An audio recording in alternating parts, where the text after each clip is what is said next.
सुर में गाना सीखिए पाधानीसा ऐप के साथ। AI powered personal music teacher from Saregama.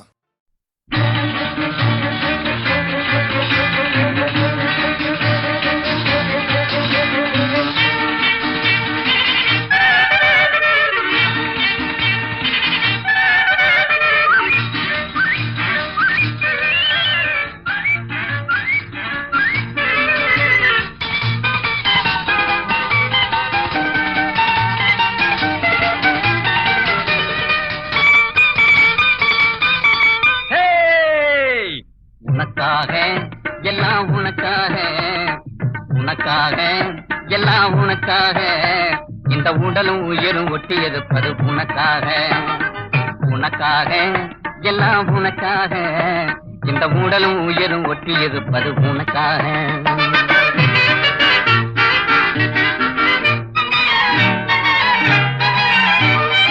எதுக்காக கண்ணே எதுக்காக நீ எப்பவும் இப்படி எட்டி இருப்பது எதுக்காக? எதுக்காக கண்ணே எதுக்காக நீ எப்பவும் இப்படி எட்டி இருப்பது எதுக்காக? கண்ணுக்குள்ளே வந்து கலகம் செய்வது எதுக்காக? கண்ணுக்குள்ளே வந்து கலகம் செய்வது எதுக்காக? மெல்ல காதுக்குள்ளே உந்தன் கருத்தை சொல்லிட முடிவாக. உனக்காக எல்லாம் உனக்காக, இந்த உடலும் உயிரும் ஒட்டி இருப்பது உனக்காக.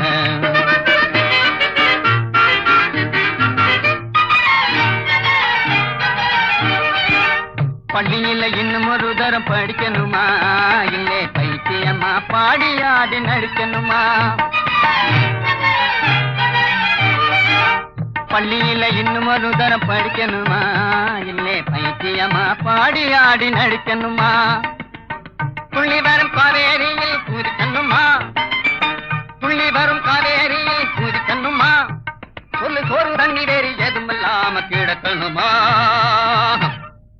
உனக்காக எல்லாம் உனக்காக, இந்த உடலும் உயிரும் ஒட்டி இருப்பது உனக்காக.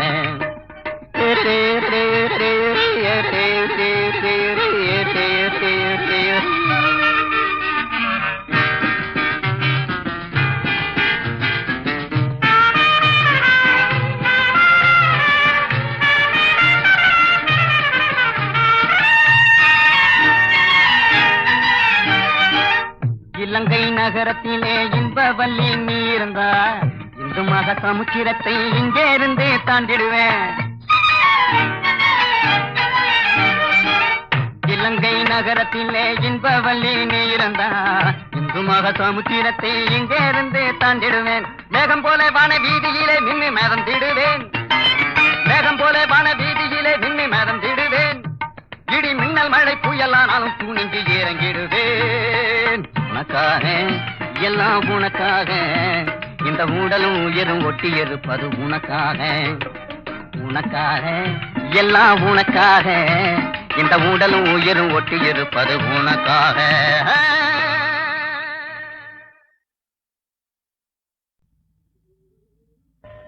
ஏனோ ஏனோ என்னாலும் இல்லா ஆனந்தம், ஏனோ ஏனோ என்னாலும் இல்லா ஆனந்தம், ஏனோ. எதனாலே? எதனாலயா? காதலாலே கண்கள் நாளும் கலந்ததாலே உண்டாகும் இந்த ஆனந்தம். காதலாலே கண்கள் நாளும் கலந்ததாலே உண்டாகும் இந்த ஆனந்தம். காதலாலே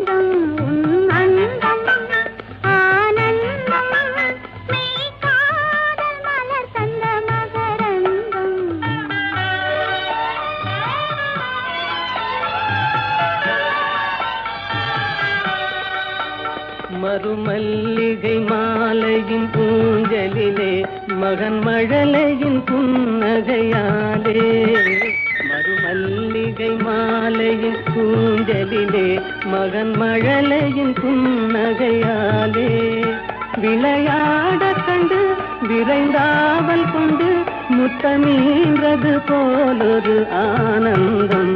அந்த ஆனந்தமே அதுவும் என் சொந்தமே என்றும் பிரியாத பேரின்ப பந்தமே. அன்பினாலே அந்த போலே மகனை அடைந்தே நான் மகிழ்வேனே உன்னாலே. மகனை அடைந்தே நான் மகிழ்வேனே உன்னாலே. காதலாலே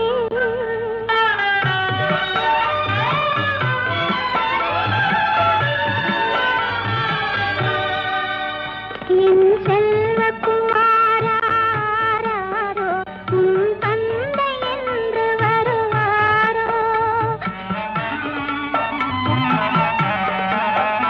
என் செல்வக்குமாராரோ உன் தந்தை என்று வருவாரோ. அன்னையாரோ அன்பின் ஜோதி உன்னை அணைந்தே நல்வாறுதல் தருவாரோ. என் செல்வக்குமாராரோ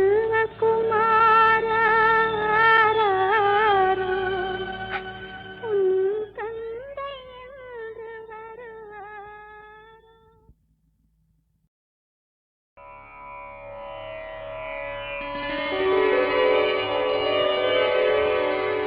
கணபச்சதர்வசீர்ஷம்.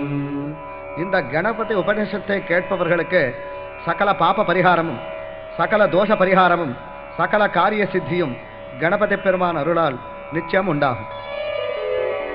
ஓம் भद्रं कर्णेभिः शृणुयामदेवाः भद्रं पश्येमाक्षभिर्यजत्राः चिरैरङ्गैः स्तुष्टुवागुंशस्तनूभिः यशेम देवहितं जदायुः स्वस्ति न इन्द्रावृद्धश्रवाः स्वस्ति नः पूषा विश्ववेदाः स्वस्ति नस्तार्क्ष्यो हरिष्टनेमिः स्वस्ति नो बृहस्पतिर्दधातु।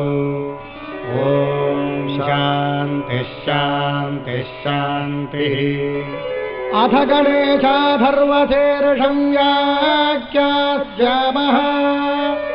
ॐ नमस्ते गणपतये त्वमेव प्रत्यक्षं तत्त्वमसि त्वमेव केवलं कर्तासि त्वमेव केवलं धर्तासि त्वमेव केवलं हर्तासि त्वमेव सर्वं खल्विदं ब्रह्मासि त्वं साक्षादात्मासि नित्यं ऋतौ हच्मि सत्यं हच्मि।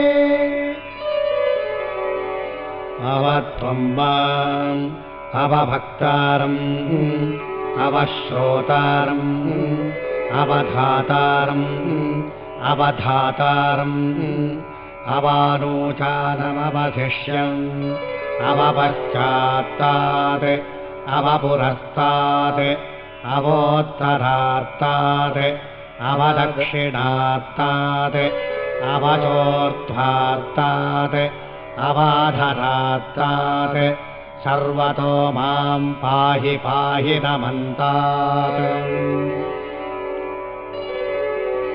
त्वं वाङ्मयस्त्वं चिन्मयः त्वमानन्दमयस्त्वं ब्रह्ममयः त्वं सच्चिदानन्दाद्वितीयोऽसि त्वं प्रत्यक्षं ब्रह्मासि त्वं ज्ञानमयो विज्ञानमयोऽसि सर्वं जगदिदं तत्त्वो जायते सर्वं जगदिदं तत्त्वस्तिष्ठते सर्वं जगदिदं त्वयि लयमेष्यति सर्वं जगदिदं त्वयि प्रज्येते त्वं भूमिरापो नलो निलो नभः त्वं चत्वारि वाक्पदानि।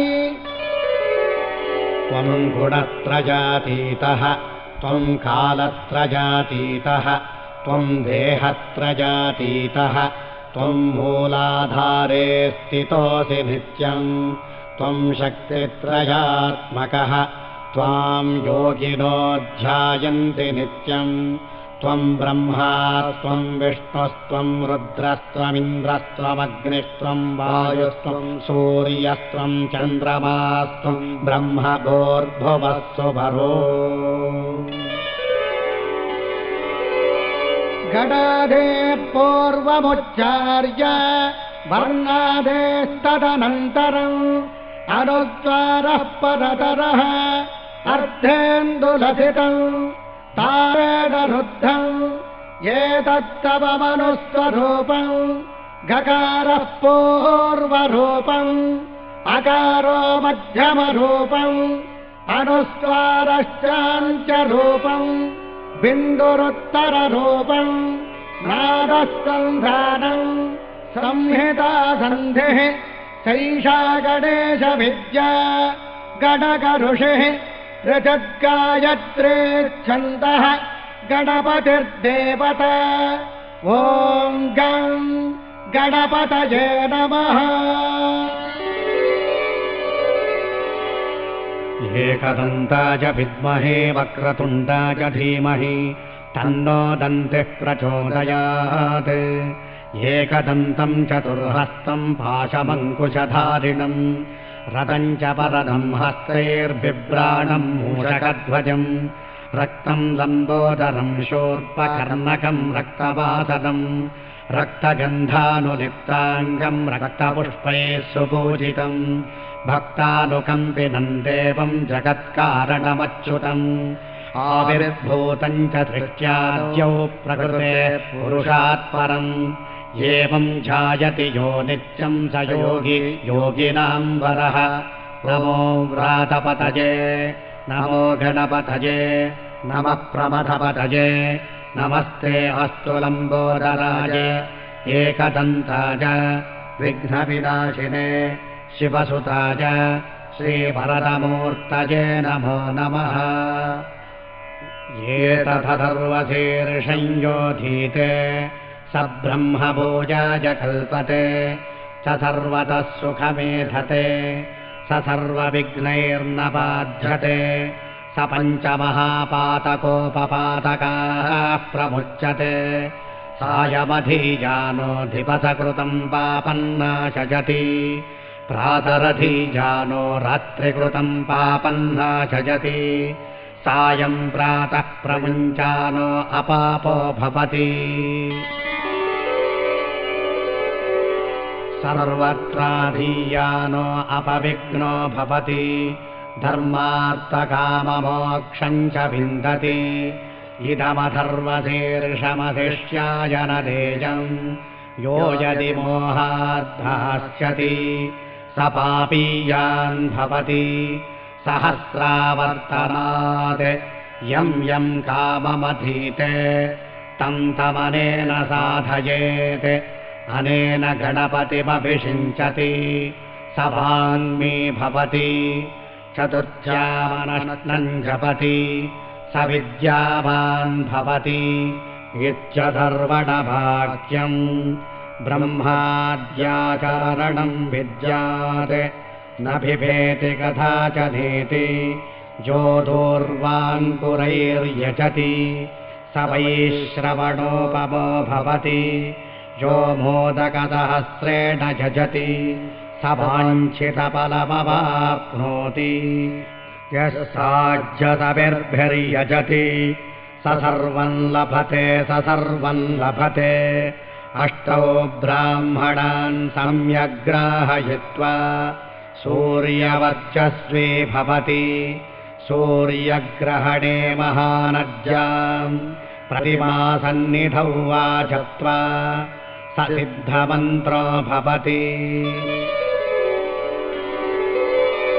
महाविघ्नाः प्रमुच्यते महादोषाः प्रमुच्यते महापापाः प्रमुच्यते स सर्वविद्भवति स सर्वविद्भवति य एवं वेद इत्युपनिषते भद्रं कर्णेभिः शृणुयामदेवाः भद्रं पश्येमाक्षभिर्यजत्राः चिरैरङ्गैर्चुष्टुवागुंशस्तनूभिः यसेमदेवहितं यदायुः स्वस्ति न इन्द्रो वृद्धश्रवाः स्वस्ति नः पूषा विश्ववेदाः स्वस्ति नश्चार्क्ष्यो अरिष्टनेमिः स्वस्ति नो बृहस्पतिर्दधातु ॐ शान्तिः शान्तिः शान्तिः।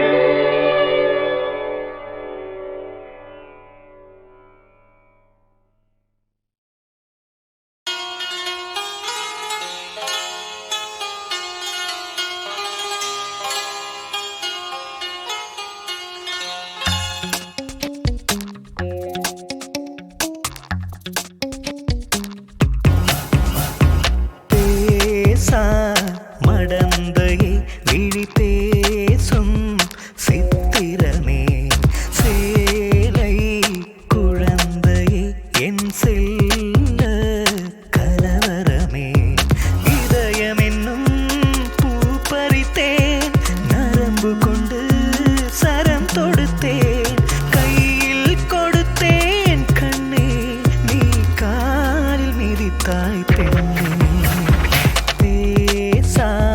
மடந்தையை விழி பேசும் சித்திரமே சேலை குழந்தையே என் செல்ல கலவரமே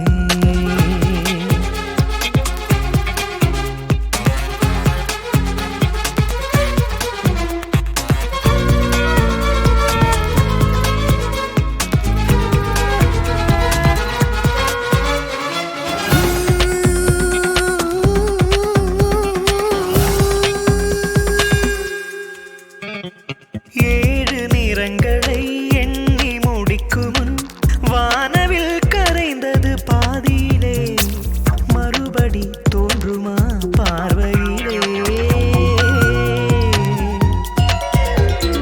பெண்ணின் மனநிலை கண்டு தெளியும் முன் வாழ்க்கை முடிந்தது குழப்பத்திலே வானம் நடுங்குது மயக்கத்திலே காதலை சொல்லி கரம் குவித்தேன் கற்புக்கு பழி என்று கலங்குகிறாய் பூஜைக்கு உனக்கு பூ பறித்தேன் பூக்களின் கொலை என்று நடுங்குகிறாய் வார்த்தைகளால் காதலித்தேன் ஜாடைகளால் சாகடித்தாய் மழைதான் கேட்டேன் பெண்ணே இடி மின்னல் தந்தாய் கண்ணே பேசா மடந்தையை விழி பேசும் சித்திரமே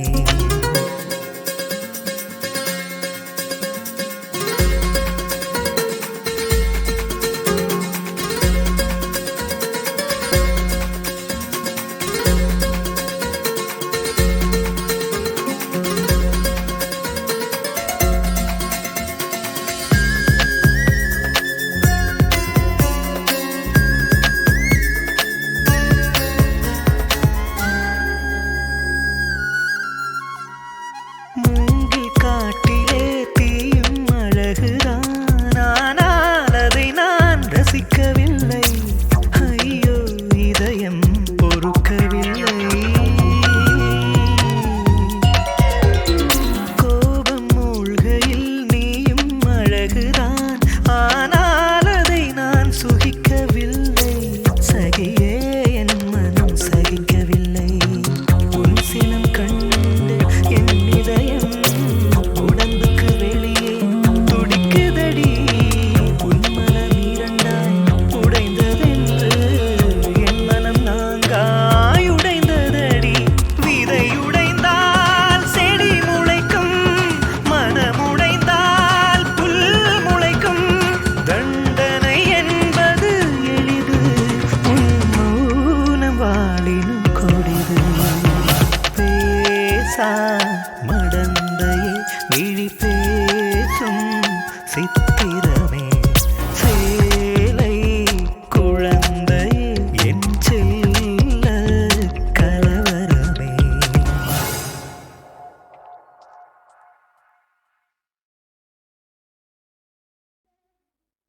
உறங்கையிலே பானைகளை உருட்டுவது பூனை குணம்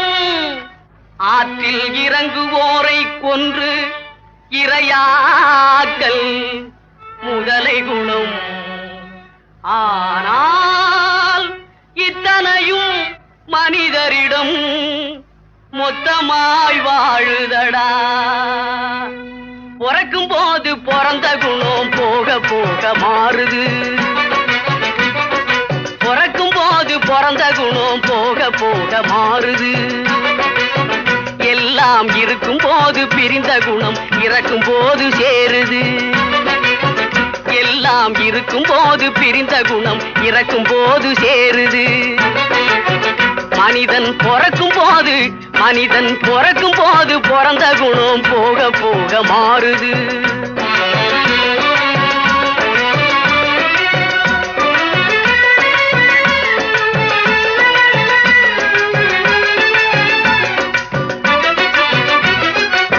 பட்டப்பகல் திருடர்களை பட்டாடைகள் மறைக்குது. பட்டப்பகல் திருடர்களை பட்டாடைகள் மறைக்குது. ஒரு பஞ்சயத்தாயெல்லாம் சேர்ந்து திருடன் என்றே உதைக்குது. ஒரு பஞ்சயத்தாயெல்லாம் சேர்ந்து திருடன் என்றே உதைக்குது. மனிதன் பிறக்கும் போது பிறந்த குணம் போக போக மாறுது.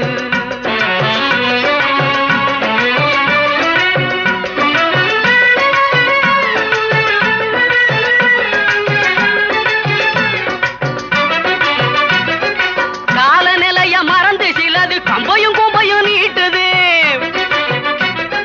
காலநிலைய மறந்து சிலது கம்பையும் கும்பையும் நீட்டுது. புலியின் கடுங்கோபம் தெரிஞ்சிருந்தும் வாழை புடிச்சு ஆட்டுது. புலியின் கடுங்கோபம் தெரிஞ்சிருந்தும் வாழை புடிச்சு ஆட்டுது. வாழ்வின் கணக்கு புரியாம ஒண்ணு காசை தேடி பூட்டுது. வாழ்வின் கணக்கு புரியாம ஒண்ணு காசை தேடி பூட்டுது. ஆனா காதோரம் நிறைச்ச முடி கதை முடிவை காட்டுது. ஆனா காதோரம் நிறைச்ச முடி கதை முடிவை காட்டுது. மனிதன் பிறக்கும் போது பிறந்த குணம் போக போக மாறுது. பொருளை கட்டி பொருளை தட்டும் தந்தை பச்சை புழுகை விற்று சலுகை பெற்ற மந்தை. பொருளை கட்டி பொருளை தட்டும் தந்தை பச்சை புழுகை விற்று சலுகை பெற்ற மந்தை. இதில் போலிகளும் காலிகளும் கும்மலாட்டம் ஆடுகின்ற விந்தை சொன்னால் நிந்தை. இதில் போலிகளும் காலிகளும் கும்மலாட்டம் ஆடுகின்ற விந்தை சொன்னால் நிந்தை.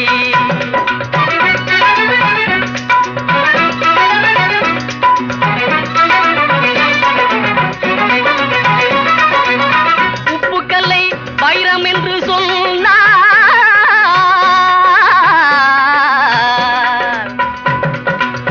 உப்புக்கல்லை வைரம் என்று சொன்னால் நம்பி ஒப்புக்கொள்ளும் மூடருக்கு முன்னால். உப்புக்கல்லை வைரம் என்று சொன்னால் நம்பி ஒப்புக்கொள்ளும் மூடருக்கு முன்னால். நாம் புலரி என்ன கதறி என்ன ஒன்றுமே நடக்கவில்லை தோழா ரொம்ப நாளா. நாம் புலரி என்ன கதறி என்ன ஒன்றுமே நடக்கவில்லை தோழா ரொம்ப நாளா. தித்திக்கும் செந்தமிழால் தேசாபிமானமென்னும் தீகை மூட்டி. தித்திக்கும் செந்தமிழால் தேசாபிமானமென்னும் தீகை மூட்டி.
வணக்கம், நான் அபஸ்வரம் ராம்ஜி. ஜெய ஜெய சங்கரா என்ற இந்த ஒலி நாடாவின் தயாரிப்பாளர்.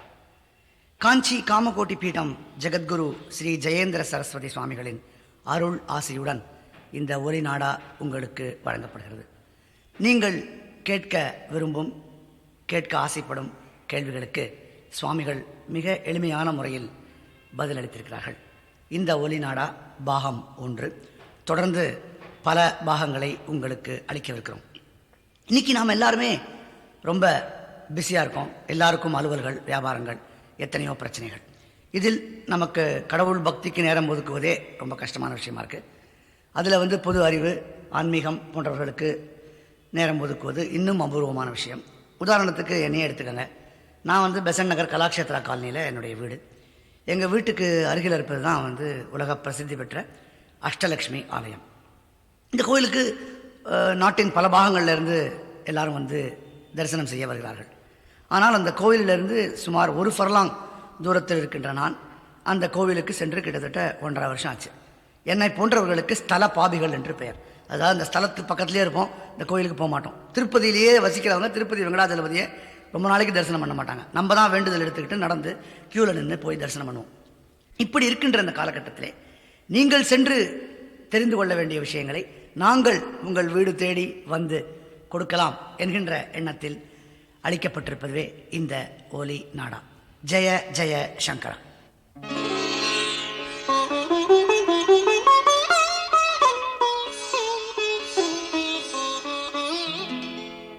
தங்கத்தணலே தாமரை மலரே தன் சந்தனமே தனியாதாகமே கண்கள் குளிர்ந்தேன் கருணை மழையால் கலையின் பெருக்கே தலை வணங்குகிறேன்.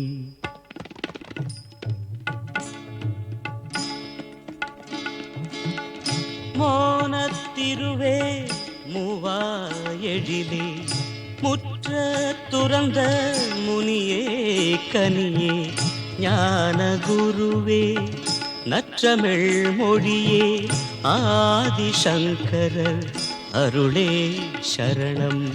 மோனத்திருவே மூவாயெழிலே முற்ற துறந்த முனியே கனியே ஞான குருவே நற்றமிழ் மொழியே ஆதிசங்கரர் அருளே சரணம். மோனத்திருவே மூவாயெழிலே. இந்த நிகழ்ச்சியின் இயக்குனர் மற்றும் தயாரிப்பாளர் என்கின்ற முறையில் முதல் கேள்வியை தங்களிடம் கேட்கும் பாக்கியத்தை நானே எடுத்துக்கொண்டு விட்டேன். இந்த நிகழ்ச்சியில் தங்களிடம் கேட்கும் முதல் கேள்வி, நாட்டில் போலி சாமியார்கள் கூட்டம் அதிகரித்து விட்டது.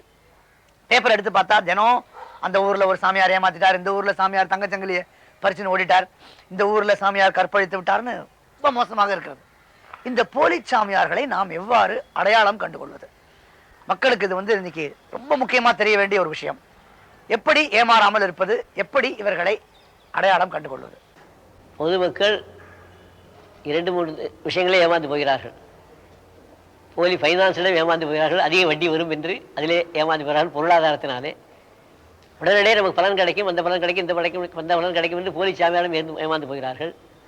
இப்படி லாட்ரி போன்றவர்களிலும் பணம் நிறைய வரும் தன் பணத்தை எல்லாம் இழந்து போகிறார்கள். இப்படி பேராசியினாலேயும், அடக்க முடியாத ஆசையினாலேயும், பேராசினாலேயும், துராசினாலேயும் இவர்கள் மயங்குகிறார்களே தவிர நிஜமாக வாழ்க்கையிலே நமக்கு கிடைப்பது இறைவன் அருளால் கிடைக்கட்டும் என்பதை பொறுமையோடு இருந்த அனுபவிப்பவர்களுக்கு இந்த ஏமாற்றமோ போலி சாமியாரோ ஒன்றும் செய்ய முடியாது. யாருக்கு மனதிலே ஒரு பேராசி ஏற்படுகிறதோ அவர்களுக்குத்தான் இப்படி வருகிறது. சலனமற்ற மனது உள்ளவர்களுக்கு எந்த சாமியாராலும் ஒன்றும் பண்ண முடியாது. அவர்கள் பாரம்பரியத்தையும் கடவுளையும் நம்பிக்கொண்டு வீட்டிலேயே இருந்து கொண்டு இறைவனை நினைத்துக் கொண்டு ஆனந்தமாக அமைதியாக இருப்பார்கள். எங்கே அமைதி குறைவாக இருக்கிறதோ, பேராசி ஜாஸ்தியாக இருக்கிறதோ அங்கேதான் ஏமாற்றம் வருகிறது. இவர்கள் ஏமாறுகிறதுனாலே அவர்கள் ஏமாற்றுகிறார்கள், அவர்கள் ஏமாற்றுறதுனாலே இவர்கள் ஏமாறுகிறார்கள். பரஸ்பரம் இருவரும் சேர்ந்து நாட்டுக்கு கெடுதல் செய்கிறார்கள். பொதுமக்கள் தான் உபனிஷத்தை சொன்னது போல் உத்திஷ்டதை ஜாக்கிரதை பிராப்பியவரான் நிபோதை என்று சொன்னார்கள். எழுந்திரு, முழித்துக்கொள்ளு, நல்ல வரத்தை கேளு என்று சொன்னார்கள். அதுபோல் நாம் முழித்துக்கொண்டு வாழ்க்கையில் இருக்க வேண்டும். தூங்கக்கூடாது. வாழ்க்கையில் தூங்கி போய்விட்டால் தூங்கும்போது இரவு நேரம் தூங்க வேண்டும். வாழ்க்கையில் தூங்கி போய்விட்டால் பிறகு வாழ்க்கையே தூக்கமாகிவிடும். எழுந்திருக்க முடியாத அளவுக்கு நம்மை அறியாமையில் தள்ளிவிடும், துன்பத்தை தள்ளிவிடும். ஆக நாம் முழித்துக் கொண்டே இருக்க வேண்டும். முழித்துக் கொண்டு இருந்தால் தூங்காமல் என்ற அர்த்தம் இல்லை. ஜாக்கிரதையாக நம்முடைய வாழ்க்கை முறையை பார்த்து கொண்டிருந்தால் தூங்கலாம் நன்றாக. அப்படி ஜாக்கிரதையாக வாழ்க்கை முறை இல்லாமல் போய்விட்டால் நம்முடைய வாழ்வு முழுதும் தூங்க முடியாத தூக்கத்திலே இருந்து துக்கத்திலே தான் இருக்க வேண்டிய சூழ்நிலை வந்துவிடும். அந்த நிலை தான் இன்றைக்கு பேராசையினாலே பலரும் தள்ளப்பட்டு பொதுமக்கள் தான் இதற்கு முக்கிய காரணம். பொதுமக்கள் பேராசைப்படாமல் இருந்து விட்டால் இந்த நிலை அவர்களுக்கு வராது. நமக்கு கிடைத்தது போரும், இறையவர்கள் வந்தது போரும். எத்தனை மகான்கள் இருந்தாலும் ஞானிகள் தான் எல்லோருக்கும் நாம் கும்பிடு போடுவோம், ஆசீர்வாதம் பெறுவோம். ஆனால் யாருடைய வழியும் நாம் பின்பற்ற வேண்டிய அவசியம் இல்லை. நம்முடைய வழி, நம்முடைய தாயார் தகப்பனார் வழி, நம்முடைய முன்னோர்கள் வழி, இந்த வழி இருக்கிறது. அவ்வழியே நமக்கு நல்வழி. அல்லது நமக்கு பாரம்பரியமாக வந்த குரு வழியோ அந்த வழி நல்வழி. இந்த வழிக்கு நம்முடைய முன்னோர்களையும் குருமார்களையும் எடுத்துக்கொள்ள வேண்டும். எத்தனை மகான்கள் சித்தவர்கள் எத்தனை பேர் இருந்தாலும் அவர்கள் எங்கு இருந்தாலும் ஆசை பெறுவோம். ஆனால் வழி நடந்து செல்லக்கூடாது என்பதை என்றைக்கு ஜனங்கள் உணர்ந்து கொள்கிறார்களோ, பேராசைப்படாமல் இருக்கிறார்களோ, வந்தது போர் திருப்தி அடைந்திருக்கிறார்களோ, அப்பொழுது இந்த ஏமாற்றம் ஏமாறுறது இரண்டுமே இருக்காது. நமஸ்காரம். நான் மிஸ்ஸஸ் பத்மாராமன். ரத சப்தமி அன்னைக்கு தலையில் எருக்க இலையை வச்சுன்னு எல்லாரும் ஸ்நானம் பண்ணுறா. அதை பற்றி கொஞ்சம் எல்லாருக்கும் சொன்னால் நன்மையாக இருக்கும்னு நினைக்கிறேன். பெரியவா சொன்னால் அது எல்லாருக்கும் புரியும். சூரிய பகவானுடைய முக்கியமான நாள் அன்றைக்கு. அதோடு கூட பீஷ்மாச்சாரியர் முக்தி அடைந்த நாள் வேறு. இது ரெண்டும் சேர்ந்ததுனாலே ரத சப்தமி விசேஷம். கிழக்கிருந்து மேற்கே சூரியன் வந்தாலும் கூட கிழக்கிருந்து தென்மேற்கு அல்லது வடமேற்கு ரெண்டுக்குள்ளே ஒன்று போவான். அந்த ரதசப்தமியிலிருந்து தான் கிழக்கே இருந்து தென்மேற்கு போவான். ஆகவே அன்றைக்கு சூரியனுக்கு மிகுந்த விசேஷமான நாள். அந்த நாளிலே பீஷ்மர் உத்தராயணம் பறந்து விட்டது என்பதற்காக, உத்தராயணம் பறந்த உடனே இறந்து போகணும் என்பதற்காக காத்திருந்தார். அந்த நாள் வந்த உடனே பீஷ்மரும் கூட அன்றைக்கு முக்தி அடைந்த நாள். அதனால் ரதசப்தமி மிகவும் புண்ணியமான நாள். மகான்கள் ஞானிகள் அவர்களெல்லாம் அப்படிப்பட்ட உத்தராயண புண்ணிய காலத்திலே மரித்த நாள். உத்தராயணம் என்றாலே ஒரு புண்ணிய காலம். அந்த புண்ணிய காலத்திலே பீஷ்மர் போன்றவர்களெல்லாம் மரித்த நாள். சூரியன் கிழக்கிலிருந்து மேற்கே சென்றாலும் வடமேற்கு செல்கிற நாள். வடக்கு எதுக்குமே நல்லது தெற்க காட்டிலும் என்று முன்பே சொன்ன பிரகாரம் வடக்கு நோக்கி வருவதனாலே அதுக்கு மிகவும் விசேஷமான நாள். அன்றைய தினம் எல்லோரும் ஸ்நானம் செய்து தர்ப்பணம் செய்து தானம் செய்ய வேண்டும். அதில் எருக்கு இலை வைத்துக்கொண்டு ஸ்நானம் செய்வது முக்கிய நோக்கம். எருக்கலையிலே எருக்கலையோடு கூட கொஞ்சம் அரிசி, கொஞ்சம் அருகம்பில்லு, கொஞ்சோண்டு பசுமாடு சாணம் இவைகளையும் வைத்துக்கொண்டு ஸ்நானம் செய்ய வேண்டும். பொதுமக்கள், தாய் தாப்பனார் இல்லாதவர்கள் கொஞ்சம் எண்ணெயும் கூட வைத்துக்கொண்டு ஸ்நானம் செய்வார்கள். இப்படி செய்வதன் மூலம் அந்த பீஷ்மர் முக்தி அடைந்த நாளானதினாலே அன்றைக்கு பிதர்களுக்கு திருப்தி ஏற்படும் என்பதற்காக அன்றைய தினம் அதை வைத்துக்கொண்டு ஸ்நானம் செய்து பழக்கம் வருகிறது. ஜய ஜய சங்கர சிவ சிவ சங்கர ஜய ஜய சங்கர சிவ சிவ சங்கர. நமஸ்காரம். இந்த நிகழ்ச்சி வழியாக நான் உங்களை கேள்வி கேட்கக்கூடிய பாக்கியம் எனக்கு கிடைச்சதுக்கு ரொம்ப சந்தோஷம். இப்போது ஆஞ்சநேயருக்கெல்லாம் வெற்றிலையில் மாலை சாத்துறேங்கிறாங்க. சில பேர் சில காரியம் முடிகிற வரைக்கும் தினசரி வாலில் பொட்டு வைக்கணும் குங்குமத்தால் அப்படிங்கிறாங்க. அதை பற்றி நீங்கள் கொஞ்சம் சொல்லணும். வெண்ணெய் சாத்துவார்கள், வடமாலை சாத்துவார்கள், வெற்றிலை மாலை சாத்துகிறார்கள். இப்படி அவர்களுக்கு பக்தர்கள் தோன்றுவதெல்லாம் இப்பொழுது சாத்துகிறார்கள். அது பிரார்த்தனையினுடைய பலமாக செல்கிறதே தவிர அதற்கு இது தனியாக ஒன்று கிடையாது. வெற்றிலேன்னு பேர் இருக்கிறது, எல்லாவற்றையும் வெற்றி கொடுக்கட்டுங்கிறதுக்காக அதற்காக வெற்றிலை சாத்துகிறாரே தவிர பிரார்த்தனையில் வடமாலை தான் பிரதானமாக பழங்காலத்தோடு வருகிறது. வாழைப்பூ மிகவும் ஒரு உரித்தான ஒரு பழம். அதுபோல் வாழைப்பழ மாலை, வடமாலை, வெற்றிலை மாலை, பூ மாலை, பலவித மாலைகளை பிரார்த்தனைகளிலே யாருக்கு எப்படியெல்லாம் பிரார்த்தனை நிறைவேற்ற இருக்குதோ அப்படிலாம் அவர்கள் நிறைவேற்றுகிறார்கள். முக்கியமாக வெண்ணையும் வடமாலையும் தான் அவருக்கு பழங்காலம் தொட்டு வரக்கூடிய ஒரு நேர்ச்சி. நமஸ்காரம். என் பேர் விஸ்வநாதன். நான் வண்ணாந்தர பெசனாரில் இருக்கேன். சிவனுக்கு அத்துல்யநாதன் ஒரு புதிய பெயர் கேள்விப்பட்டிருக்கேன் சமீபத்தில். அதை பற்றி கொஞ்சம் பெரிய விளக்கம் தெரிவிக்கணும். சிவன் பரமேஸ்வரன். ஈஸ்வரன் என்றால் எல்லாவற்றையும் ஆட்டி படைப்பவன் ஈஸ்வரன். ஈஷிதா ஈஸ்வரன் என்று சொல்வார்கள். எல்லாவற்றையும் ஆட்டி படைப்பவன். அதற்கு மேலாக அவனுக்கு சமானமே இல்லாதவன் யாரோ அவன் அத்துல்யநாதன். துல்லியம் என்றால் அவனுக்கு ஈக்குவல், அவனுக்கு சமானமானவன். அத்துல்யம் என்றால் அவனுக்கு ஈக்குவல் சமானமாக யாரும் கிடையாது என்று அத்துல்யநாதன் என்று பெயர். மற்றவர்களுக்கு ஓமையை சொல்லிவிடலாம், இது போல் அது, அது போல் அது என்று. ஆனால் இறைவனுக்கு பரமேஸ்வரனுக்கு இவர் போல் அவர் என்று சொல்வதற்கு வாய்ப்பு கிடையாது. அதனாலே அத்துல்யநாதன் என்று பெயர். உதாரணமாக முகத்தை சொல்லணுமா சந்திரன் போல் முகம் என்று சொல்வார்கள். அதுபோல் தாமர புஷ்பம் போல் திருவடி என்று சொல்வார்கள். இப்படி ஒன்றுக்கும் உதாரணம் சொல்லலாம். ஆனால் இறைவனுடைய பரமேஸ்வரனுடைய திருவுருவத்துக்கு என்ன உமானம் சொன்னாலும் பொருந்தது வாய்ப்பு கிடையாது. அப்படிப்பட்ட அபரிமிதமான எல்லையில்லாத பெருங்குணத்தோடு கூடிய பெருமானானதினாலே அவருக்கு அத்துல்யநாதன், அவனுக்கு ஈக்குவலாக சமானமாக ஒருவரும் நாதனே கிடையாதனாலே அத்துல்யநாதன் என்று பெயர் வழங்கப்பட்டிருக்கிறது. பெரியவாக்கு நமஸ்காரம் பண்ணிக்கிறேன். நான் சச்சு. எங்கள் அம்மா அப்பா தாத்தா எல்லாருமே நாங்களும் காஞ்சிபுரம் தான். உங்கள்கிட்ட ஒரு சின்ன கேள்வி கேட்கணும். விநாயகருக்கு அருகம்புல் சாத்திரமே, அதனுடைய தத்துவம் என்ன? ஒவ்வொரு வழிபாட்டுக்கு முன்பு, நல்ல காரியம் செய்வதற்கு முன்பு விநாயகரை நாம் வழிபடுகிறோம். அந்த விநாயகர் முழு முதற் கடவுளாக கருதப்படுகிறது புராணங்களில் எல்லாம். நாமும் அப்படித்தான் நம்பி வழிபாடு செய்கிறோம். அந்த விநாயகர் பெருமானுக்கு அருகம்பில் என்பது மிகவும் விசேஷமானது. இப்பொழுது அதுக்கு எத்தனையோ உணவெல்லாம் நாம் படைக்கிறோம். அதே வடிவத்திலே உள்ள ஆனைக்கு எத்தனை உணவுகளை நாம் அளித்தாலும் அருகம்புல்லை சாப்பிடும் அந்த ஆர்வம், புல்லை சாப்பிடும் அந்த ஆர்வம் வேறு எந்த உணவிலும் கூட ஆனைக்கு இருப்பதில்லை, விநாயகர் விடத்திலிருந்து ஆனைக்கு. ஆகினாலே அருகம்புல்லிலே பலவிதமான மந்திர சக்தி கொண்டவைகள்லாம் கூட இருக்கின்றன. இன்றைக்கு சித்த வைத்தியத்திலும் ஆயுர்வேத வைத்தியத்துக்கும் அருகம்பில்லை மிகவும் உபயோகப்படுத்திக் கொள்கிறார்கள். பலவித தீராத நோய்களெல்லாம் தீர்வதற்கு வாய்ப்பாக அருகம்பில் அமைந்திருக்கிறது. அது மாத்திரமல்ல, அது ஏழை எளியவர்களுக்கும் சுலபமாக கிடைக்கக்கூடியது. வழிபாட்டிற்கு வசதி உள்ளவர்கள் தான் செய்ய என்பதல்ல. விநாயகர் பெருமான் எப்படி ஏழை எளியவர் அனைவருக்கும் மரத்தடியிலும் தெருச்சந்திலும் முச்சந்திலும் கூட உட்கார்ந்து கொண்டு எல்லா இடத்திலும் அருள் பாலிக்கிறாரோ, பாமரஜங்களுக்கும் பண்டிதர்களுக்கும் எல்லோருக்கும் பொதுவாக இருக்கிறாரோ, அதுபோல் இந்த அருகம்பில் கூட மார்க்கெட்டுக்கு வராத, பஜாருக்கு வராத, விலைவாசி இல்லாத, இத்தனை விலைவாசி ஏற்றத்திலும் அதற்கு ஒரு விலை இல்லாத, ஆனால் விலை மதிப்பற்ற ஒரு புல்லாக அருகம்புல்லாக இருந்து நமக்கு விநாயகருக்காக வழிபாட்டுக்கு உகந்தாக சொல்லப்பட்டிருக்கிறது.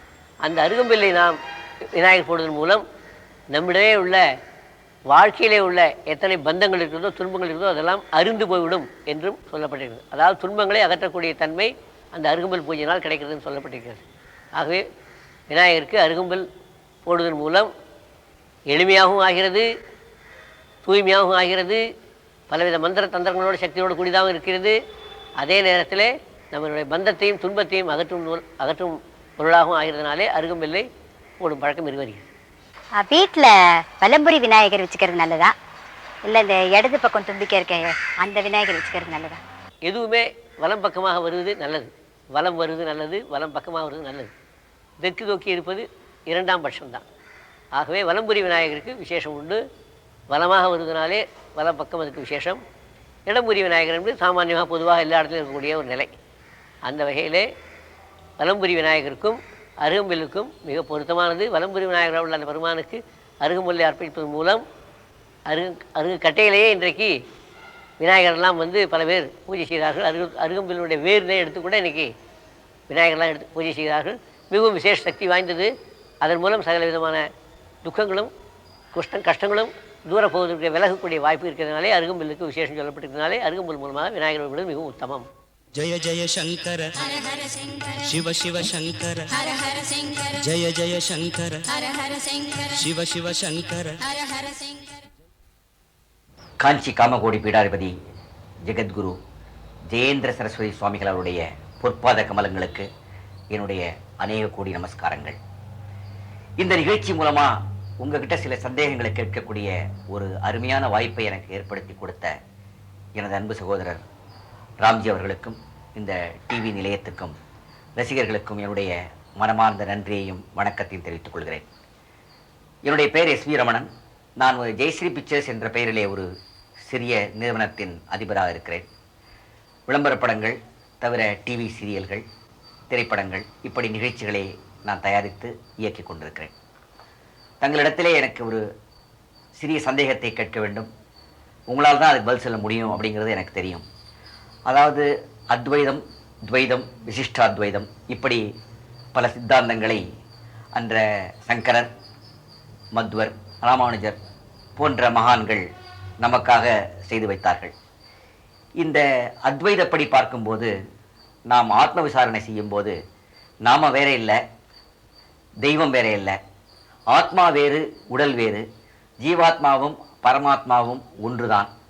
இதை நம்ம ரியலைஸ் பண்ணுறதுக்கு தான் நம்ம ஆத்ம விசாரணை செய்கிறோம் அப்படிங்கிறதான் ஆரம்ப காலத்தில் இருந்த தத்துவமாக நான் நினைக்கிறேன். ஆனால் பிற்காலத்தில் தெய்வத்துக்கு ஒரு வழிபாடு செய்யறதுக்கு ஒரு விக்கிரகம் இருந்தால்தான் மானசீகமாக நாம் அதை மனதிலே உருவகப்படுத்திக் கொள்ள முடியும் என்று பெரியோர்களால் இந்த விக்கிரக வழிபாடு ஏற்படுத்தப்பட்டிருக்கும் என்று நினைக்கிறேன்.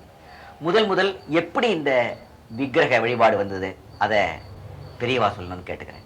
அருவமும் உருவமாகி அனாதியாய் பலவாய் இங்கு உதித்தனன் முருகன் என்று ஒரு பாட்டு முருகனை பற்றி சொல்லப்பட்டிருக்கிறது. இந்த பாட்டின் பிரகாரம் அருவமாய் எங்கு நிறைந்துள்ள பரம்பொருள் தான் உருவமாய் வந்தது என்று அறியப்படுகிறது. ஆகவே உருவம் என்பது ஒருவரால் உண்டு பண்ணப்படவில்லை, இயற்கையாகவே இறைவன் அருளாலே உருவ வழிபாடு என்பது வந்திருக்கிறது. நமக்கு ஜலம் இருக்கிறது, ஜலமே ஐஸாக ஆகிறது, ஐஸே ஐஸ் கட்டியாக ஆகிறது, ஐஸ் கட்டியே ஐஸ்கிரீமாக ஆகிறது. மனிதனோட முயற்சி ஐஸ்கிரீமுக்கு உண்டு, ஆனால் ஐஸாகிறதுக்கு முயற்சி கிடையாது. ஜலமே ஒரு வெப்பத்தின் மூலமாக அதுவே ஐஸாக ஆகிவிடுறது, ஐஸே ஐஸ் கட்டியாக ஆகிவிடுகிறது. ஐஸ் கட்டி நாம் உபயோகப்படுத்தும் போது ஐஸ்கிரீம் பல வகையாக நாம் உபயோகப்படுத்திக்கிறோம். அதுபோல் இயற்கையாகவே அருவமாக உள்ளது உருவமாக வந்து உருவமே நேற்றின்று இல்லாமல் அனாதியாய் என்று சொல்கிறார்கள். அருவமும் உருவமாகி அனாதியாய். அனாதி என்றால் ஆரம்ப காலம் இல்லாமல் உலகம் தோன்ற காலம் முதல் அனாதி காலம் தொட்டு எவ்வளவு காலமாக அருவம் இருக்கிறதோ அந்த காலம் தொட்டே உருவமும் வந்திருக்கிறது என்று நமக்கு சொல்கிறார்கள். ஆக உருவ வழிபாடு ஒரு நாள் ஆக்கப்படாமல் அருவமும் உருவமும் ஆகி ஒரே நிலையிலே அந்த காலம் தொட்டு வந்து கொண்டிருக்கிறது. முருகனை பற்றி சொல்லும்போது சொல்லியிருக்கிறார்கள். முருகனுக்கு மாத்திரம் இந்த பாட்டல்ல, எந்த வடிவம் எடுத்தாலுமே எல்லா வடிவத்துக்கும் உருவம் அருவத்திலேருந்து வந்தது. பல அருவம் கிடையாது, ஒரே அருவம்தான் பல உருவங்களை எடுத்தது. அது எப்படி தெரிகிறது? அருவமும் உருவமாகி அனாதியாய் பலவாய் என்று அடுத்த பாடல் பாடுகிறது. பல வடிவங்களிலே வந்திருக்குது அந்த உருவமே என்று சொல்கிறார்கள். ஆக விநாயகர் முதல் ஆஞ்சநேய சுவாமி வரை கிராம தேவதை வரை எத்தனை வடிவங்களை பார்க்கிறோமோ பல வடிவங்களும் அந்த அருவத்திலேருந்து உருவம், உருவத்திலேருந்து பல வடிவங்கள், இதெல்லாம் அனாதியாக வந்து கொண்டிருக்குது என்று நமக்கு சொல்லியிருக்கிறதுனாலே ஒரு நாள் உருவ வழிபாடு ஆரம்பிக்கப்பட்டது என்பது கிடையாது. சில வடிவங்கள் நமக்கு புதுமையாக இருக்கலாம். ராமர் காலத்திலிருந்து ராமர் வந்திருக்கலாம், கிருஷ்ணர் காலத்திலிருந்து கிருஷ்ணர் வந்திருக்கலாம், பஞ்சபாண்டர் காலத்திலிருந்து பஞ்சபாண்டர் திரௌபதி கோவில் வந்திருக்கலாம். ஆனால் தேவதைகள் முழுவதும் பார்க்கும்பொழுது விஷ்ணுவோ சிவனோ தேவியோ இவைகளெல்லாம், விநாயகரோ முருகனோ இவைகளெல்லாம் அனாதி காலம் தொட்டிருக்கிறார்கள். அவர்களுக்கு உற்பத்தியாக அவர்களுக்கு பிறப்பாக புராணங்கள் சொல்லியிருந்தாலும் கூட எத்தனையோ யுகங்களுக்கு முன்னாக அவர்களுடைய வரலாறை தவிர நம்முடைய மனுஷ கணக்குப்படி காண முடியாது. ஆகவே அவர்களெல்லாம் யுகாந்தரங்களாக பல கோடி வருஷங்களாக அருவமும் உருவமாகி வந்து கொண்டிருக்கிறார்கள். அந்த உருவ வழிபாடு என்பது எல்லோருக்கும் செய்வதற்கு வசதியாக வந்திருக்கிறது. ஏனென்றால் ஆண்டவனை உருவத்துடன் பார்ப்பது என்பது மிக கடினம், அருவத்துடன் பார்ப்பது மிக கடினம். உருவத்தின் மூலமாக அருவத்தை பார்க்க முடியும். மின்சக்தி இருக்கிறது, மின்சக்தி நம்மால் உணர முடியுமே தவிர பார்க்க முடியாது. மைக்கு மூலம் லைட்டு மூலம் மின்சக்தி இயங்குகிறது உணர்கிறோம், அறிந்து கொள்கிறோம். ஆனால் மின்சக்தி எப்படி இருக்கிறது பார்க்க வேண்டும் என்றால் கண்ணால் பார்க்க முடியாது. இந்த வடிவத்தின் மூலம் மின்சக்தி இயங்குகிறது என்பதை அறிந்து கொள்ள முடியுமே தவிர நேரடியாக கண்ணால் பார்க்க முடியாது. அதற்கு லைட்டும் ஒளியும் மைக்கும் ஃபேனும் போன்றவைகள்லாம் நமக்கு வழிகாட்டுதலாக இருக்குமே தவிர அதன் மூலமாக மின்சக்தி இருக்குது என்பதை உணர முடியுமே தவிர நேரடியாக கண்வழி காண்பது என்பது மிக மிக கடினம். ஆகவே ஐஸ்கிரீம் சாப்பிட்ட ஒருபாடு குச்சியை தூக்கி போட்டுவிட்டால் ஐஸ்கிரீம் சாப்பிட்டவர்களுக்கு என்ன தாக சாந்தி குறையும், தாகத்தினுடைய நிலை, அதாவது தண்ணீர் தாகம் எடுத்ததுக்கு ஐஸ்கிரீம் சாப்பிட்டு விட்டால் குச்சியை போட்டுவிட்டால் தண்ணீர் தாகம் தீர்ந்துவிடும், ஐஸை சாப்பிட்டாலும் தீர்ந்துவிடும். ஆனால் எப்படி சாப்பிட்டாலும் தாகசாந்தி மிஞ்சுகிறது என்பது போல உருவ வழிபாட்டு நிலையே அருவ வழிபாட்டுக்கு அழைத்து செல்வது தான். அருவத்திலிருந்து உருவம் வந்து நம்ம எல்லாம் ஆட்கொள்வதற்காக வந்து நம்முடைய பூஜைகள் உபச்சாரங்கள் பிரார்த்தனைகள் இவைகளெல்லாம் செவிமடுத்து கேட்டு ஏற்றுக்கொண்டு அதனுடைய பிரசாதமாக நமக்கு அந்த இறைவனே கையாலையும் கண்ணாலையும் திருவடியாலும் ஆசீர்வாதம் செய்து பிறகு நம்மை அவர் ஆட்கொண்டு அவரை காட்டிலும் உருவத்தை காட்டிலும் அருவ நிலைக்கு நம்ம அழைத்து செல்கிறார். அப்படி அழைத்து செல்வதற்காகத்தான் உருவம் ஒரு வயாமீடியாக இருக்கிறது. மத்தியத்திலே இருந்து நம்ம எல்லாம் அருவத்தை கொண்டு செல்வதற்காக உருவம் வேண்டியிருக்கிறது. அருவம்தான் ஆரம்பம், அருவம்தான் முடிவு. மத்தியிலே நமக்கு பாமர மக்களுக்கு பொதுமக்களுக்கு பக்தி ஏற்பட்டு ஒரு பிடிமானம் ஏற்பட்டு நல்வழி வருவதற்கு உருவ வழிபாடு இன்றியமையாக ஆகிறது. அந்த இன்று உருவ வழிபாட்டை யாராவது ஆரம்பித்தால் அப்போ அவருடைய சொந்த விருப்பத்தின் ஆரம்பித்ததாக ஆகிவிடும். அப்படி இல்லாமல் இறைவனே தான் அப்படி வந்திருக்கான்னு சொல்லிவிட்டால் அப்போ நம்பிக்கை நிறையா வரும். அந்த நம்பிக்கையின் கீழ் அந்த இறைவனை நாம் பற்றி கொண்டால் பற்றுக பற்றற்றான் என்பது போல பற்றில்லாத இறைவனை நாம் பற்றி கொண்டால் அந்த பகவானே பற்றற்ற அந்த பரம்பொருளை அடைவதற்கு வாய்ப்பாக அமைவான். நமஸ்காரம். என் பேர் லட்சுமி சாஸ்திரின்னு பேர். சித்தர்களுக்கும் ஞானிகளுக்கும் என்ன வித்தியாசம், என்ன ஈடுபாடு அவர்களுக்கு நீங்கள் கொஞ்சம் விளக்கமாக சொன்னீங்கன்னா தேவையில்லை. உலகில் பலர் இருக்கிறார்கள். அவர்களை குறித்து தியாகபிரம்மம் தியாகராஜ சுவாமி ஒரு பாட்டிலே பாடியிருக்கிறார். எந்தரோ மகானுபாவனு அந்தரிக்கு வந்தனமுன்னு பாடியிருக்கிறார். எத்தனையோ மகான்கள் இருக்கிறார்கள், அவர்கள் அனைவருக்கும் என்னுடைய நமஸ்காரம் என்று தியாகராஜ சுவாமியை பாடியிருக்கிறார். ஆக அவர் காலத்திலிருந்து எத்தனையோ மகான்கள், ஞானிகள், மகாபுருஷர்கள், சித்த புருஷர்கள் எல்லாரும் இருந்திருக்கிறார்கள் என்று தெரியும். சித்த புருஷர்களும் பல வகைப்பட்டவர்கள், அஷ்டமா சித்தி பெற்றவர்கள் என்று பழங்காலத்திலேயே நம்முடைய புத்தகங்கள் எல்லாம் எழுதியிருக்கின்றன. பல பொருள்களை வரவைப்பது, ஆகாயத்தில் பறப்பது, உடலை குறுக்கிக் கொள்வது, மேலோக்கொள்வது என்று அணிமாதி அஷ்டசித்திகள் என்று சொல்வார்கள். அதைகளை தெரிந்து கொள்வர்கள் மிக மிக குறைவு இப்பொழுது. சாமானியமாக சின்ன சின்ன சாமான்களை சித்து மூலம் வரவைக்கிறார்கள். நிறைய பேர் இன்றைக்கு வந்து விட்டார்கள். சிறிய மந்திரங்களை கற்றுக்கொண்டு அதன் மூலம் பல சம்பவங்களிலே சென்று சில வழிபாடுகளை செய்து அதன் மூலம் சித்து மந்திரங்களை இறையொருளாலே செய்து வருகிறார்கள். இவர்களெல்லாம் சாமானிய சித்தர்கள், அஷ்டமா சித்தியை சேர்ந்தவர்கள் அல்ல. அஷ்டமா சித்தி சேர்ந்தவர்கள் இன்றைக்கு யாருமே இல்லைன்னு சொல்லிவிடலாம். ஏனென்றால் யோகாபியாசம் செய்து, ஆசனங்கள் செய்து, யோகாசனங்கள் செய்து அவைகளிலே சித்திகளை பெற்று அந்த சித்திகள் மூலமாக அஷ்டமா சித்தி வருது இருக்குது. அதுதான் நிஜமான சித்த புருஷனுடைய லட்சணம். அந்த மாதிரி சித்த புருஷன் இன்றைக்கு யாரும் கிடையாது. அதனால் சின்ன சின்ன விஷயங்கள் எல்லாம் எடுத்துக்கொண்டு இன்றைக்கு பொதுமக்களுக்கு மனித சக்தியை காட்டிலும் அப்பாரண சக்தி ஒன்று இருக்கு என்பதை காண்பதற்கு மாத்திரமே சில பொருட்களை வரப்பட்டிருக்கிறார்களே, அவர்கள் மாத்திரம் சித்த பொருளாக என்று சொல்லி வருகிறார்கள்.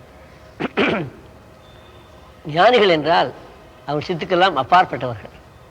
ஞானிகள் என்றால் நேற்று, இன்று, நாளை, முக்காலத்திலும் எந்த காலத்திலும் இந்த உலகம் எல்லாம் நிலையாக இருப்பது கூடியது அல்ல. எல்லாம் மாறக்கூடியது, அழியக்கூடியது. நிலையாக இருக்கக்கூடியது ஒன்றே ஒன்று, பரமாத்ம ஸ்வரூபம், ஆண்டவன் ஸ்வரூபம், ஆத்மஸ்வரூபம் ஒன்று தான் என்பதை அனுபவபூர்வமாக உணர்ந்து அதையும் மக்களுக்கு உணர வைப்பவர் யாரோ அவர் ஞானி. தானும் ஞானியாக இருந்து மற்றவர்களுக்கும் அந்த ஞானத்தை அருள்பவர் ஞானி. நெருப்பு அதுவும் சுடும், கதகதகத என்று சூடோடு இருக்கும், அதை தொட்டவர்களையும் சுட வைக்கும். அதுபோல் ஞானிகள் தானும் ஞானப்பழம்பாக இருப்பார்கள், தன்னை அண்டினவர்களுக்கு ஞானத்தை அளிப்பார்கள். இதுதான் ஞானிகளுடைய வழக்கம். எலக்ட்ரிசிட்டி இருக்கிறது, தொட்டு விட்டால் ஷாக் அடிக்கிறது, அடித்து விட்டால் ஹாங்கிறான். எப்படி இருந்து தெரியாது, அவனை பிடிக்க போனால் அவனையும் அடிக்கும், அவனும் கேட்டால் அவனுக்கும் தெரியாது. தொட்டத்தோட பரம்பரையாக எல்லாரையும் இழுக்குமே தவிர எப்படி இழுத்தது, என்ன ஆச்சு, அந்த மாதிரி அது ஷேப்பாக இருந்தால், கருப்பாக இருந்தால், வலிச்சுதா இன்னும் தெரியாது. அப்படி அனுபவபூர்வமாக இருக்கக்கூடியதுவோ அது ஞானிகளுடைய ஒரு நிலை. சித்தபுருஷர்கள் என்பது அதுபோல் நிலை அல்ல. அவர்கள் எவ்வளோ வேணால் காரியங்கள் செய்வார்கள், வழக்கம் போலே வாழ்க்கையை நடத்துவார்கள். அவர்களுக்கு உடையிலையோ, உணவிலையோ, இல்லறத்திலோ, துறவரத்திலையோ நியமங்கள் ஒன்றும் கிடையாது. சாமானியமான சின்ன விஷயங்களை அறிந்து கொண்டு அதை ஜனங்களுக்கு இறை சக்தியை மனித சக்தியை காட்டிலும் அப்பாற்பட்ட சக்தி இருக்கு என்பதை தெரிவிப்பதற்கு மாத்திரம் உபயோகப்படுத்திக் கொண்டு செய்கிறார்கள் இன்றைய சித்தர்கள். ஆனால் பழங்கால சித்தர்கள் நல்ல ஞானிகளுக்கு ஈடாக இருந்து கொண்டு அஷ்டமா சித்திகள்லாம் பெற்று அந்த அஷ்டமா சித்தியினாலும் நமக்கு ஞானம் வராது என்பதை உணர்ந்து இத்தனை சித்திகளையும் பெற்றேன், அதனால் நான் கண்டது என்ன என்றெல்லாம் தாய்மான சுவாமி போன்றவர்கள்லாம் கூட பாடியிருக்கிறார்கள். பட்டினத்தார் சுவாமி போன்றவர்கள்லாம் பாடியிருக்கிறார்கள். அவர்களெல்லாம் அஷ்டமா சித்தியும் பெற்று கடைசியில் ஞானத்தையும் பெற்றவர்கள். வெறும் சித்து என்பது மனிதனை முன்னேற விடாது. ஆனால் அஷ்டமா சித்தி என்பது படிப்படியாக மேலே கொண்டு போய் அவனை ஞானியாக ஆக்கக்கூடிய உதவும் அவனுக்கு. ஆனால் அதில் மயங்காமல் இருந்தார். அதிலும் மயங்கி போய்விட்டால் அவனுக்கும் ஞானத்தை கொண்டு போக விடாது. ஆக சித்து என்பது இல்லற வாழ்க்கைக்கு தேவை உள்ளது, ஞான வாழ்க்கை என்பது துறவர வாழ்க்கைக்கு தேவையாக உள்ளது. ஆக சித்தர்களுடைய காரியங்கள் எல்லாமே, இன்றைய சித்தர்களுடைய காரியங்கள் எல்லாம், சித்து புருஷர்களுடைய காரியங்கள் எல்லாம் இல்லற வாழ்க்கைகளுக்கு தகுந்தமாக உள்ளது. அதாவது உலக வாழ்க்கை தேவையுள்ள பொருள்களை கொடுப்பது, ஒரு இறை சக்தி இருக்குது மனிதரை காட்டும் என்பதை உணர வைப்பது, நாத்திக நம்பிக்கை ஆஸ்திக நம்பிக்கை அழைத்துக் கொண்டிருந்தது இவ்வளவு வரைக்கும் தான். ஆனால் ஞானிகளுடைய எப்படி என்றால் மனதிற்கு அமைதியும் சாந்தியும் கொடுத்து பிறவில்லாத பெரும்பேற்றை அளித்து பலவித துன்பங்களையும் அகற்றி எந்த காலத்திலும் உனக்கு இந்த நிலையிலே இருந்தால் உனக்கு எல்லா நன்மையும் கிடைக்கும் என்று நல்ல அருளை வழங்குவோர் யாரோ அவர் ஞானி. தானும் அந்த ஞானத்தை பெற்று மற்றவர்களையும் ஞானத்துக்கு அழைத்து செல்பவர் ஸ்வயம். தானும் பல துன்பங்களையும் தாண்டி, வாழ்க்கையின் துன்பத்தை தாண்டி மற்றவர்களையும் தாண்டி வைப்பவர் யாரோ அவர் தான் ஞானி. அந்த நிலையில் உள்ளவர்கள் இன்றைக்கு ஒரு சில பேரை ஞானிகளை பார்க்கலாம். ஆனால் அஷ்டமா சித்தி கண்டவர்கள் யாருமே இல்லைன்னு சொல்லிவிடலாம். சின்ன சித்து புருஷர்கள், சின்ன சின்ன சித்து வேலை செய்வர்கள் நிறைய பேர் இன்றைக்கு ஊருக்கு ஒருவர், 4 5 வந்து விட்டார்கள்.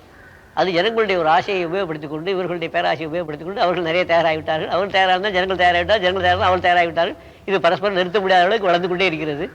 ஆக மனிதனுடைய துராசை எப்பொழுது இருக்குமோ அப்பொழுது சின்ன சித்து ஆசைகள்லாம் குறையும். எப்பொழுது மனிதனுடைய துராசை வளர்கிறதோ அப்பொழுது சின்ன சித்து ஆசைகள் நிறைய வளரும். சின்ன சித்தர்கள்லாம் நிறைய வளருவார்கள் அதை உபயோகப்படுத்திக் கொண்டு. அதனால் வாழ்க்கையிலும் முன்னேற முடியாது, ஞானத்திலும் முன்னேற முடியாது, பொருளாதாரத்தில் முன்னேற முடியாது. ஏதோ ஒரு சக்தி இருக்குது, நம்மை காட்டிலும் அதிகமான சக்தி இருக்கு உணர முடியும்.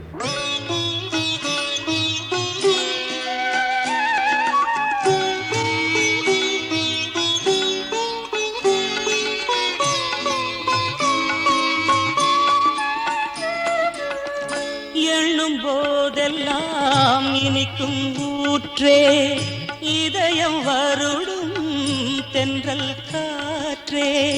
எண்ணும் போதெல்லாம் இனிக்கும் ஊற்றே, இதயம் வருடும் தென்றல் காற்றே. பண்ணின் லயங்கள் பார்வையில் கண்டே, பாவம் போக்கினை தாழ் சரணங்களே. பண்ணின் லயங்கள் பார்வையில் கண்டேன், பாவம் போக்கினை தாழ் சரணங்களே. மோனத்திருவே மூவா எழிலே, முற்ற துறந்த முனியே கனியே, ஞான குருவே நற்றமிழ் மொழியே. ஆதிசங்கரர் அருளே சரணம். மோனத்திருவே மூவா எழிலே.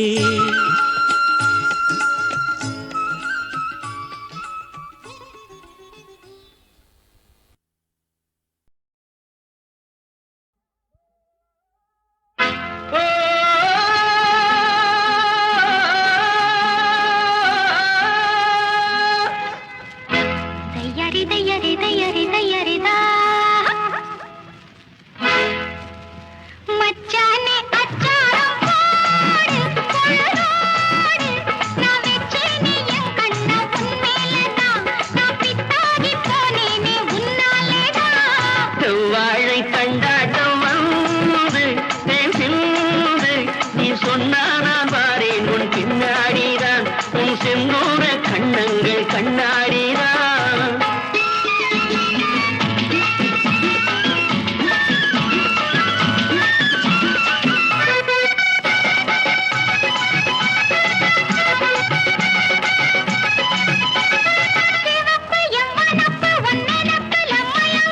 கொடியும் நிலவளையும் சிறு கொடியில் கனி குலுங்க, தை மாசம் கல்யாண நாள் குறிச்சு, தை மாசம் கல்யாண நாள் குறிச்சு, ஊர்வலம் போயா நீ கைய பிடிச்சு, ஊர்வலம் போயா நீ கைய பிடிச்சு. செவ்வாழை கண்டாட்டம் வந்து தேன் சிந்து, நீ சொன்னா நான் வாரேன் உன் பின்னாடிதான், உன் செந்தூர கண்ணங்கள் கண்ணாடிதான்.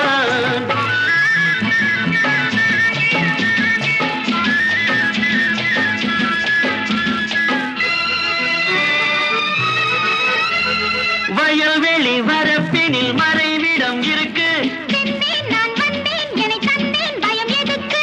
பொல்லாத கண்ணுண்டு ஊருக்குள்ளே, பொல்லாத கண்ணுண்டு ஊருக்குள்ளே, போராமை உண்டாகும் உறவுக்குள்ளே, போராமை உண்டாகும் உறவுக்குள்ளே.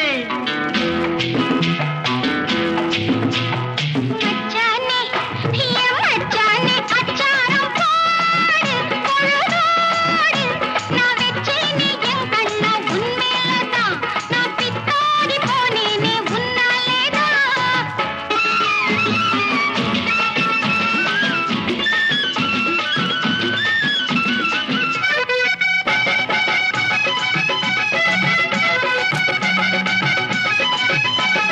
கனியது கனிந்தது அணில் வரும் என்று, கொத்தும் கிளி வர்க்கம் கிட்ட வருமோ என கண்டு, காயங்கள் ஆறாமல் நான் துடித்தேன், காயங்கள் ஆறாமல் நான் துடித்தேன்.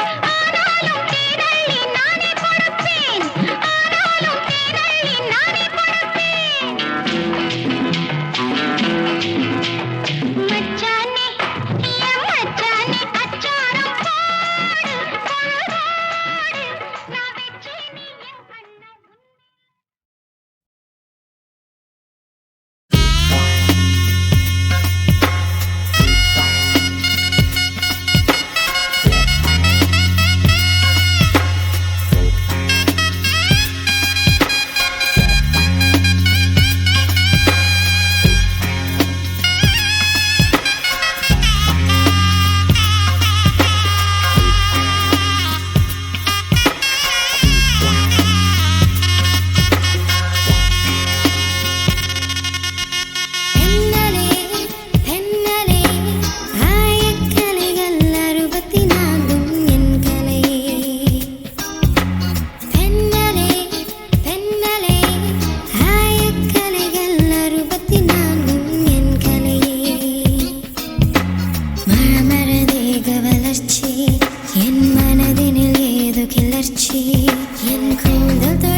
ஆய தவ புதல்வன்